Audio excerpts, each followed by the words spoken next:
Welcome into another edition of the Soccer Sox USA podcast. That's right, I'm your host, Trent Marlowe. Welcome back to Soccer Sox USA. We got a whole bunch to talk about today. I'm excited. This might be my favorite episode that we've done so far. Episode number 4. We're going to talk, as promised last episode, U.S. men's national team coaching options. We're also going to get into some transfer news, talk about plenty of the transfers that have been going on in MLS, some other MLS headlines as well. So we're going to go over MLS headlines, U.S. men's national team coaching options, and of course, I always got to sprinkle in a little bit of women's footy as well. We're going to talk an article that was put up recently about the U.S. women's national team. So yeah, there's a whole lot going on, a whole lot that I'm excited for. We're going to dive right into this. So remember, we're going coaching options, we're going U.S. women's team, and then we'll end off with the MLS headlines. I got a whole bunch to talk to you guys about today, and I am super excited to get started with the U.S. men's national team. As always, my pride and joy, also sometimes my shame, I can't lie. The U.S. men's national team has a lot of options on the manager's side. Obviously, listen, Pochettino, he might come back, he might not. I think Pochettino was good for the U.S. I think it's unfortunate he didn't get a full cycle. I do not think he deserves another cycle, though. This team was not good enough for Belgium, plain and simple. We have to talk about that. We have to talk about all the other options that we have at the manager's position. All right, so we're going to dive right into this. Let's start with the man, the myth, the legend, Mauricio Pochettino, because we have to talk about him first. I hope he doesn't come back, right? I hope he doesn't come back. It's that simple. I hope he doesn't come back. If he does come back, I'm very nervous about it because historically, this U.S. national team has not done well with two-cycle coaches. We know that. Look at Jurgen Klinsmann. Look at the second cycle of Berhalter, Bruce Arena. Like, there's so many guys. The second cycle doesn't work. Bruce Arena, whatever. I mean, I guess we want to call that a second cycle. It's not good. Mauricio Pochettino, I don't know if it's going to work for him. I don't know if it would. It wouldn't. I know he didn't have a full cycle this past time. He only had about 2 years. Regardless, I don't think that he is the man for the job this time around. I don't trust him. I think he might leave. Listen, this is a guy who played big time football in Europe. He was obviously Argentine, so he's not American. He doesn't have that draw to it. I mean, I don't know. I just struggle with it. I'm going to say Poch out, in my opinion, but he's on the list, and I think U.S. Soccer do want him back. So if he wants to go back, I do think he'll end up back as the coach. It's not the worst guy on this list for me, but definitely not the best guy, all right? So I think there's better options. Now, I'm going to throw out another option here. This guy would be slightly worse than Poch, but around the same tiers. It's just like an okay move, and I can't hate on it too much, but I'm certainly not happy with it. And that is Steve Cherundolo. All right, Steve Cherundolo, former U.S. men's national team player, formerly played in Germany, formerly coached in Germany, formerly coach of the Las Vegas Lights, former coach of the LA Galaxy, current recent hire to be the Olympic coach for the U.S. at this upcoming Olympics for the men's side. That's right, the U23 roster with 3 overage players, the way the Olympics work. Steve Cherundolo is going to be the man to get them there. Great developmental coach. That's why I'm okay with this hire. If they move him from the Olympics to the national team, I'll be honest though, I don't think he's a big time coach. I don't think he's a national team coach. And the fact that he's already left LAFC because he wanted to focus on his family also concerns me. Same thing as Poch, he could leave. But if he's hired and he stays, I'm not going to complain. Same thing with Poch. The only reason I complain about Poch is the whole cycle thing. I'm not going to complain about Cherundolo if they announce it before the Olympics. If they wait till after the Olympics to announce it, that means he only has 2 years. It's the same thing that Poch just had. I think you need a good 4 years, 3 years at the minimum. They need to do that with anybody. And again, he won't be repeating, but he's kind of in that same tier as Poch for me. Steve Cherundolo, good option, not a great option. He's an option that you settle for. I think they also settle with Poch, but I think that the Federation would be happy with Poch. I think we as fans settle with him. Let's go on to a guy who I think would be uh, unbelievable if they got him. You have to make the call. Listen, Italy already made the call. Why can't the U.S. make the call?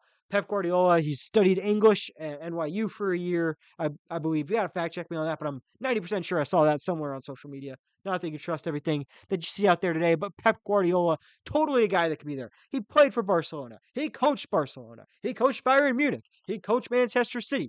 It's time for him to join international football. I know he's taking some time off, but that is a call that the U.S. Soccer Federation needs to make. This is one of the brightest minds that I perhaps will ever get to see coach in my entire lifetime, right?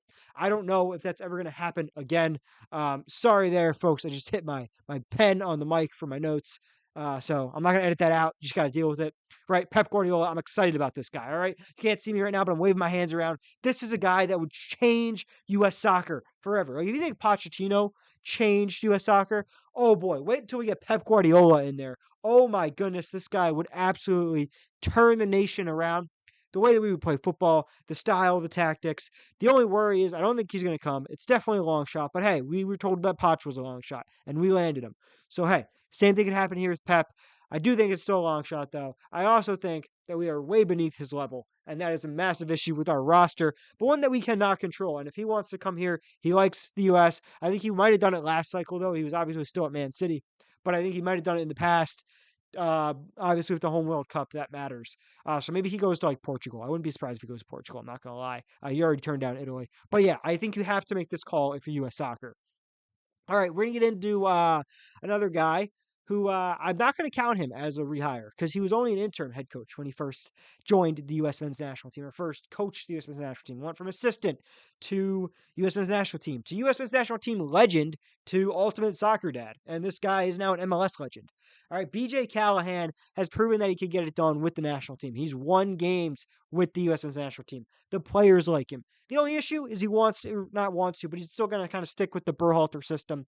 That's who he came up through. But I think he's better than Berhalter in terms of a national team coach because I think he gets it more in terms of like Berhalter still kind of treated like a club. Like Pulisic always had a spot. Pulisic was always going to get the ball. That was always going to happen. Tyler Adams was always going to start in the sixth. Weston McKennie was always going to play. Gio Reyna was always going to get minutes, even though that didn't happen in the World Cup, right? Like there were always all these things. Like you knew Miles Robinson was good for some minutes. You knew Walker Zimmerman was going to start. You knew all these guys that were just too comfortable where they were. You knew Dest was on the field no matter what.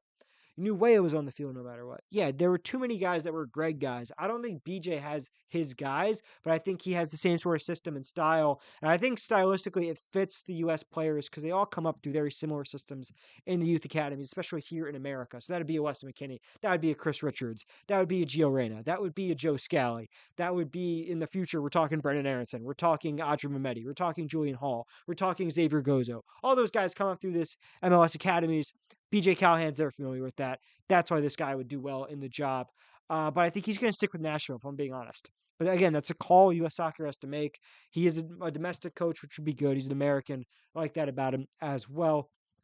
All right, going on to the next guy that I think could be the U.S. men's national team coach. This is probably the longest long shot out there out of all of them. Michael Bradley. He's coaching his first or not his first, but his first full season in MLS, Michael Bradley.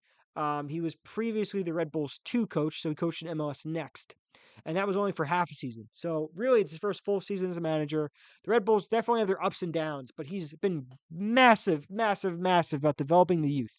So if U.S. Soccer believes that they need to get somebody in to develop this next generation and they kind of get rid of, quote unquote, the golden generation, which is Pulisic and Adams and Robinson and all these older guys, Matt Turner. I'm talking uh, even Pepe, even Haji Wright. Haji Wright for sure is on this list, right? Guys that are kind of going to be a little bit older next World Cup in their 30s. Maybe we want to get rid of them because we have, if we can land Audrey Mehmeti, if we can land Julian Hall, if we can, Kevin Sullivan, if we go, there's going to be Benji Flowers we're going to talk about later in the episode during MLS headlines. Stay tuned for that. There's so many guys that we could land that are going to be massive and are going to be in their early 20s, late teens, early 20s when the next World Cup is. And those guys could be our core. I think Michael Bradley is the man to do that then. But I don't think he's ready yet. But I'll throw my hat in the ring now. Next World Cup is 2030. I think the World Cup after that, 2034, Michael Bradley is going to be the U.S. men's head coach for that World Cup. Put my name on it now. That is my belief, but I do think it's a cycle too early for Michael Bradley. But he's a name I have to talk about. Another guy who's kind of similar, not in terms of obviously what they did on the playing field, but Thierry Henry. He's the best player on this list. He is one of the GOATs in my opinion. Arsenal legend, New York Red Bulls legend, Barcelona legend. He coached France most recently in the last Olympics. And I think he's had an assistant coaching stint with Belgium. Obviously, he's won a World Cup. One of the greatest players ever to not win a Ballon d'Or. And Thierry Henry, I think, would be a kind of the same coach as Michael Bradley in terms of he's going to be great at developing the talent, but I don't think he's the right fit for this current U.S. team if they're going to stick with Pulisic and stuff. Like, I think they are, unfortunately. Again, if you ask me, I think we need to look at the young guns, but Thierry Henry is a name, and I think he might want the job. I know everyone knows him on TV. You talk with Alexi Lalas and Zlatan during, all the halftime and pregame shows and whatnot on the American broadcast this World Cup. But Thierry Henry is a guy that people know, but he's also a guy that's proven. And I think his coaching resume doesn't stand out, but I wouldn't hate taking a flyer on him. The only thing is it's so hard to take a flyer when it's a 4-year World Cup cycle. That's the thing. Like, if this was every year, it's like, yeah, if he's a club team and a club team that's mid-table, which is what the U.S. was at this World Cup, we were mid-table. That's where we ended. We ended in the top 16, right? In the round of 16, but we got blown out. We weren't top 10. We are a mid-table team in the world. That's what we are right now. I don't think Thierry Henry is the guy for that. If we were a little bit lower level, and it's like, okay, yeah, we need 4 years, maybe you can make some magic happen, like a Cape Verde, go for it. Or plenty of other ones out there, like a Curacao. Yeah, sure, go make some magic. Even a Haiti, go make some magic. But that's not the case with the U.S. We're mid-table. And I think we were a mid-table team, and it was like, 1 year. Like, we're a mid-table team in MLS, or a mid-table team in the Scottish League, or a mid-table team in the Championship. Yeah, go hire Thierry Henry, see if you can make a difference, make something happen, build a culture. But I don't think that you can do that with the U.S. national team. Still a guy, though, who you need to keep on your radar, because I think he has some interest. I've seen some other reports out there about him. Just keep an eye on him. Remember the name. Thierry Henry could be U.S. national team coach. And last but not least, let's get to my last guy. It's Wilfried Nancy, the guy who did so much damage to MLS coaching reputations that I don't know if he's ever coming back from it. Obviously, he was a great coach in MLS and then won many, many games and an MLS Cup with the Columbus Crew. He coached multiple MLS clubs, went over to Celtic, one of the most historic teams in Scotland, and was fired within like 2 months. All right. I still think he's a good coach, good manager. I think he's going to end up coaching in MLS again. I think that's where he fits. I think he's probably going to be on the names of guys that U.S. Soccer looks into. I don't think he's a fit. I just don't think it's it. I think after Celtic, I don't know if his career is ever going to bounce back the way it was. If we were taking him from the Columbus Crew right away, I'd say, yeah, maybe. But I don't think he's a fit in this case. So I'm out on Wilfried Nancy, but he's definitely a name that fans need to know and people need to look after. That is yet another guy who kind of concerns me, but it's on this list for a reason. All right, so that's all of my manager's list for this episode. There are definitely gonna be other guys to get thrown in. We might do this later on until they hire a manager too through other episodes. Just like I said last week with some of the other segments, I might repeat some of these, but super happy with the U.S. men's national team in terms of the fact that they have options. I think that's a good thing more than a bad thing. The real question is who really going to end up hiring. There's a big difference if they end up hiring a Pep versus if they end up hiring a Wilfried Nancy. That's where I'm at personally. We need to see what U.S. Soccer decides to do. Let's move on to our next segment, and it's going to be a nice and quick one. We're talking about the U.S. women's national team very quickly. That's right, this U.S. women's national team. Listen, here's what we're talking about. There hasn't been a whole lot of news about them, but the thing that really bothers me, and there was an article that came out a couple days ago, all right, and it bothers me for a couple reasons. The one being that the company that was put out by, I should say. I'm not going to say who they were, but as you guys could see on the screen if you're watching the video, it was pretty big news. It was an article put out, 5 reasons why the U.S. women's national team will or won't be in the Women's World Cup final in 1 year. And I mean, all right, it was put out by a big sports conglomerate. They have red and white lettering, if you can guess the logo there. But anyway, I mean, I'm just going to go over kind of some of what they said. The first one is that U.S. women's national team goal scorers and stars must peak for the World Cup. I don't agree with that. Listen, this is a team in a country where they have more than half of the world's registered youth female players. We have the most talented team every single World Cup. Not winning it every single time is a failure, in my opinion. It doesn't matter if you peak. The best players don't have to peak to win it. There's no such thing as peaking to win it when you have half of the world's best players. Okay, not a thing. There's no peaking to win it. You either win it or you don't. Sometimes the best team doesn't always win, but there's no peaking to win it. You are the best players. You are the peak. The next one is number one American goalkeeper has to step up, but who? Again, it doesn't really matter when you have half of the world's most talented goalkeepers. I'm standing by that. Anything that's not a win for the U.S. women's soccer team It's a complete failure, in my opinion. They're the most dominant team, arguably of all time, in at least on the women's side of the game, right? I don't see how they don't. Hayes must maintain tactical flexibility with a core identity. I mean, I guess. I think a win's a win. Doesn't really matter. They're the best team in the world. They should win every single time. The fact that they didn't win the last World Cup, to me, massive issues. And I think the Federation's done a good job. They got Emma Hayes. They're moving on. I just had a lot of issues with this article, right? Next one is so many options. The U.S. women's national team must find the right midfield balance. Well, yeah, sure, but that's a champagne problem. That's not an issue. A favorable World Cup draw. Again, when you're the best team, it doesn't matter. Did Spain have a favorable World Cup draw? I mean, I guess, but they kind of messed it up when they, tied Cape Verde and then was playing Belgium that favorable after they just whooped the U.S. No, was playing some of the other teams. Like Spain played that favorable? No. Was playing against France in the semifinal favorable and not being on the other side of the bracket when the groups were drawn? No. This women's team doesn't need favor. They need to go out there and they need to win. They need to go out there. They need to win. They need to go out there. They need to win. That's what I think about this U.S. women's team. And I think that, old Mickey Mouse and those guys with the 4 letters over there need to clean up their act because this is a little bit disrespectful to the U.S. women's team to even hint that they shouldn't be favorites and they shouldn't win the whole thing. Because I think that should be the expectation for the U.S. women's team for the foreseeable future. Every single time they step on the field, they should win, and they should win this upcoming World Cup. I want to transition over now to our next topic. Listen, it's only a 3-topic show. We've talked a lot of topics, obviously. All right, and I know we're gonna bring back some other topics and whatnot. Like we talked about the struggle bus, MLS struggle bus last week. That's something I'm gonna bring back in future episodes. Probably next episode. Maybe we'll see how the weekend goes. Maybe an episode or 2 from now. But yeah, MLS struggle bus will be back, and this one also might be back. MLS headlines. All right, because look, there's a lot that happens in MLS. There's 30 teams. A lot can happen over a week or weekend or weekends, plural, and transfer news, rumor news, coaches getting fired, players leaving, drama, injuries, all that stuff. It's a great league for gossip, right? So, MLS headlines is going to be consistent. We're going to talk about the headlines this week. You guys just heard my little rant about the U.S. women's national team and how I think that the measurement is not strong enough. And that's something that we have to talk about with MLS headlines here, too, because I want to get into the Diego Luna news. If you missed it, Real Salt Lake was losing. They lost, I should say, 2-1 versus the Portland Timbers in Portland. The Timbers come back on fire, by the way. So good on them. One of the worst teams in MLS, looking pretty good. They weren't on the struggle bus, but they were pretty darn close to being on the struggle bus, and they've done pretty well for themselves so far.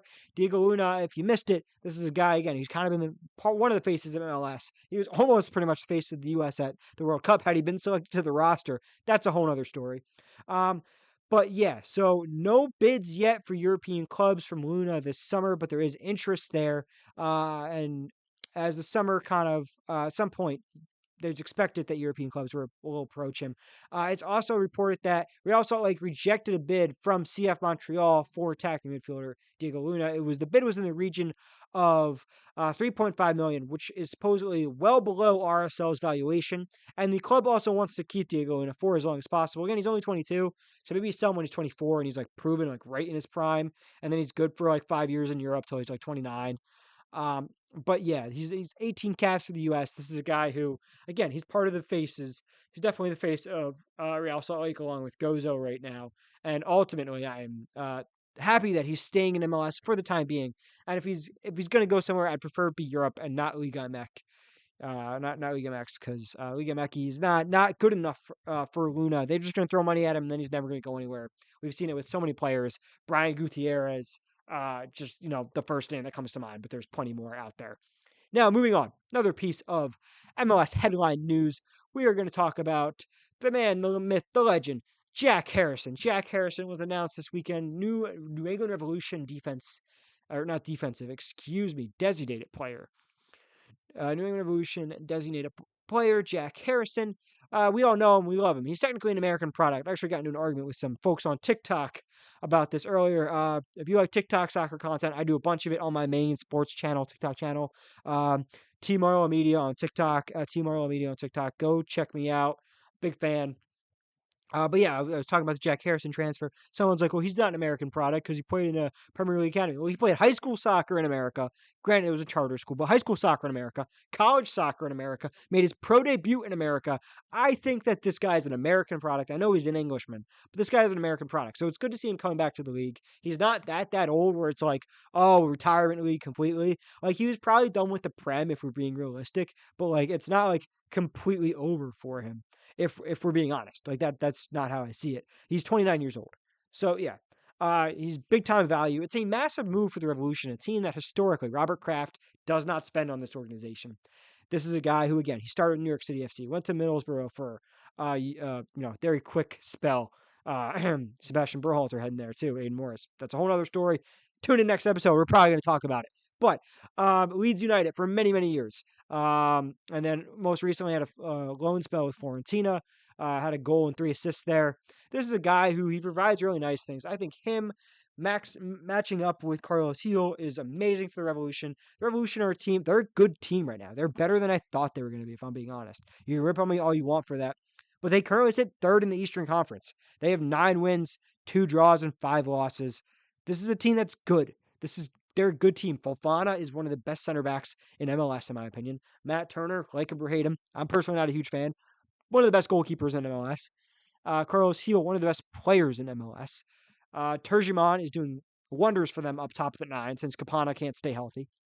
Their midfield, they have Brooklyn Reigns, who's young, and then they have a rotating cast of players who can contribute, especially on the defensive end of midfield. I think Feingold and Peyton Miller are 2 very good outside backs for this organization right now, although Peyton Miller may be on the move, hopefully sooner rather than later for those U.S. men's national team fans. But yeah, Jack Harrison, I love the move. It's a fantastic move. It's a win-now move, but he's still good enough. Like, he's 29 years old. This is not a guy who's 35 and coming to the league as a winger.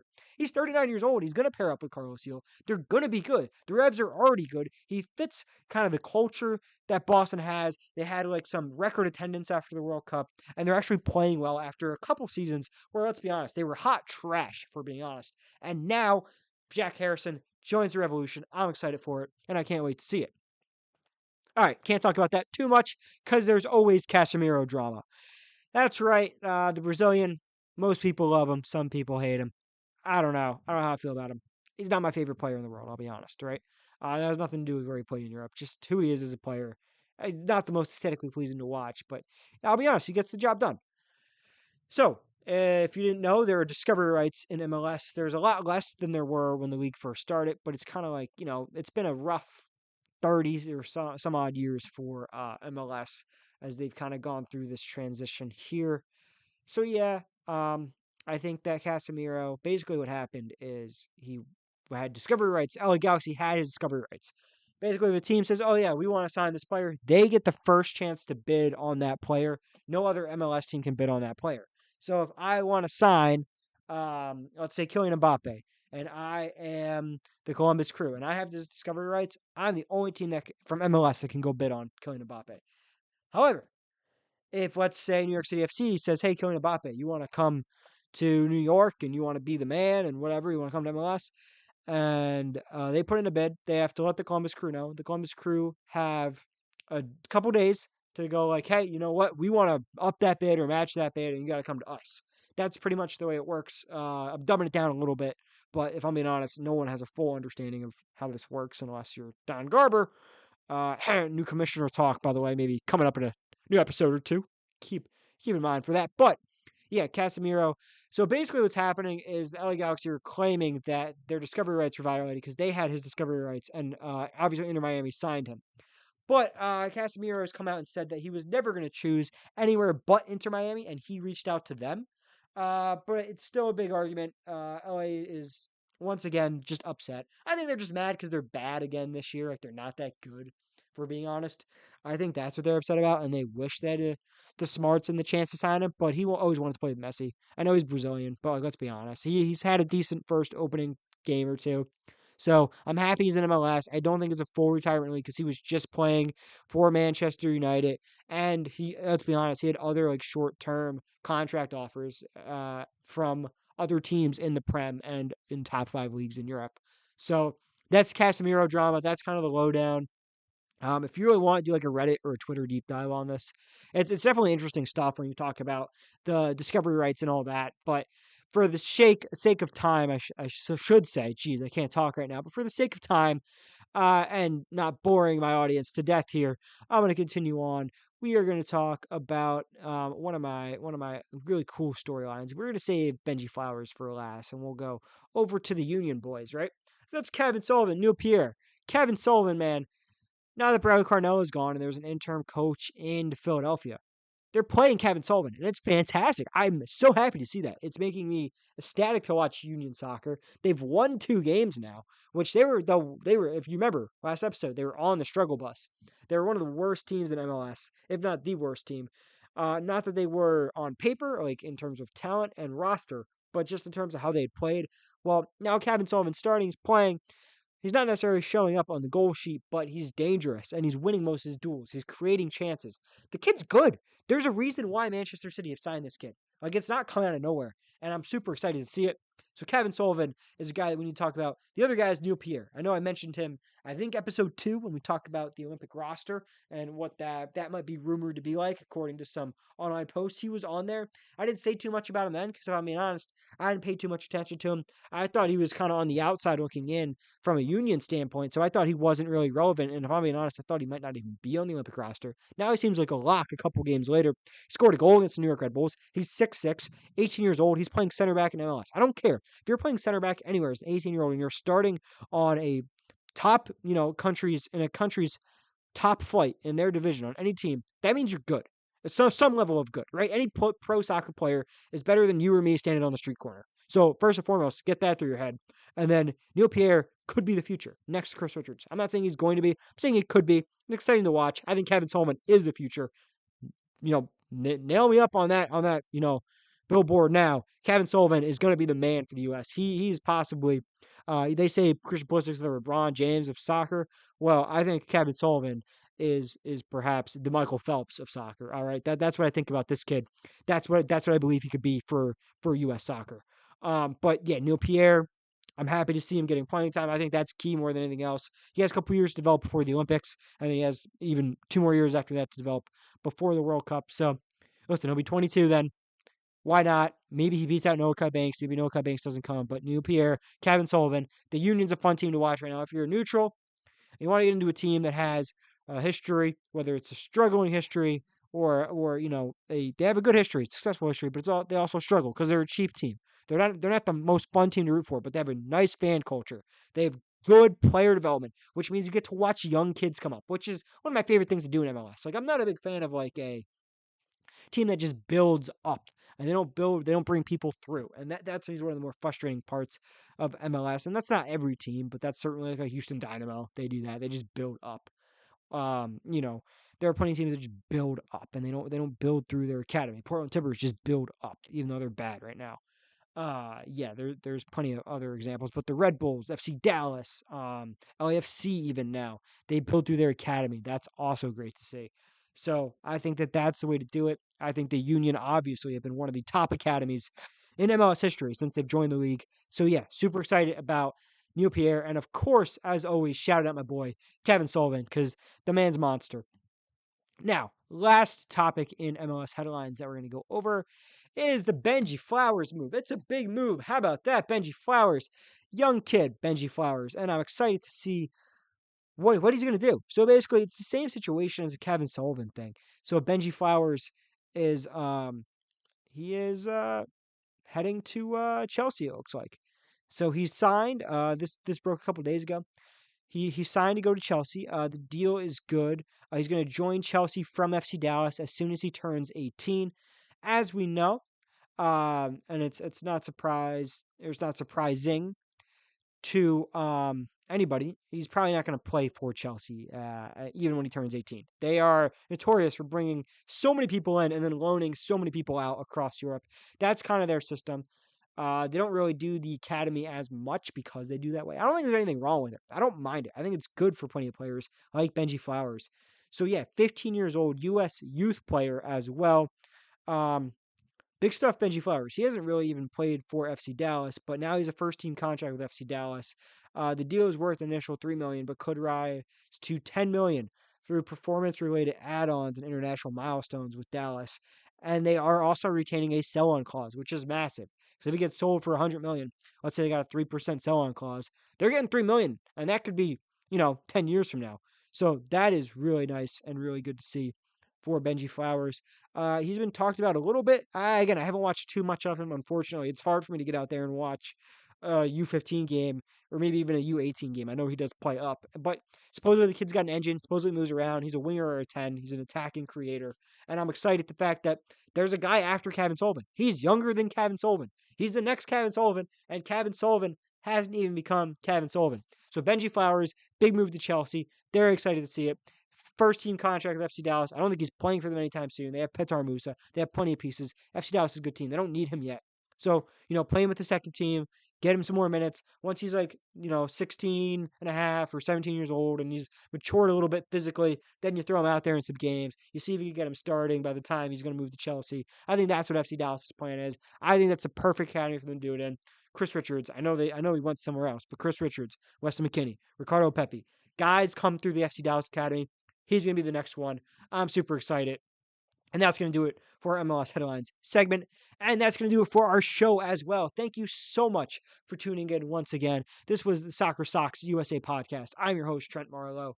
Yes, episode number 4, U.S. coaching options, as well as MLS Headlines, and a little bit of U.S. women's talk as well. Because how can we not show our ladies who have won multiple World Cups, and the men have never won that, you got to show them some love always. Not as much happening on their front right now because transfer window has been kind of dead for him. And if I'm being honest, it just doesn't come across my Twitter as much these days. And you do need to get back into it a little bit more. But happy to see that. Happy to talk about them.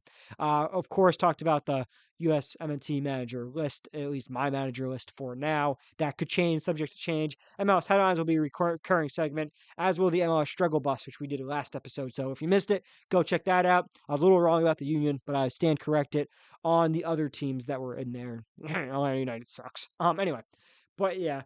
Then we're gonna go on episode number 5 is gonna be coming out next week, so make sure you subscribe on YouTube, subscribe on Spotify, get ready for that.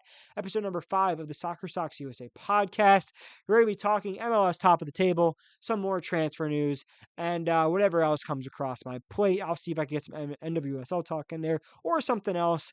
I'm sure there's gonna be storylines that come up throughout the week, and there's always stuff to talk about in Soccer Town USA, Soccer Sox USA podcast. Thanks for listening. We're going to talk next episode, MLS Top Table, more transfers. Subscribe to USA, Soccer Sox USA. Please subscribe. We got Spotify. We got YouTube. Subscribe. Make the channel grow. We're going to be doing this every week. You know what it is. We talk everything American soccer, from the women's team, the men's team, the youth teams, the USL, the whatever else. We're going to talk about it. We're going to talk Chicharito next show as well. That news came across as I was prepping for this episode, and I felt like it was only right to give my man Chicharito, who's signing with the USL team in Texas, all his due time. But we're already over time. We're over 30 minutes. It's fine. I'm going to leave the full episode up. We're not going to edit this thing. We're just throwing it up. I went on a couple of rants today about the managers and about the U.S. women's team. I got to talk MLS ball. It's a great time to be an American soccer fan. The World Cup, we need to capitalize on this as a country. Please subscribe, tune in, and I'll see you next week.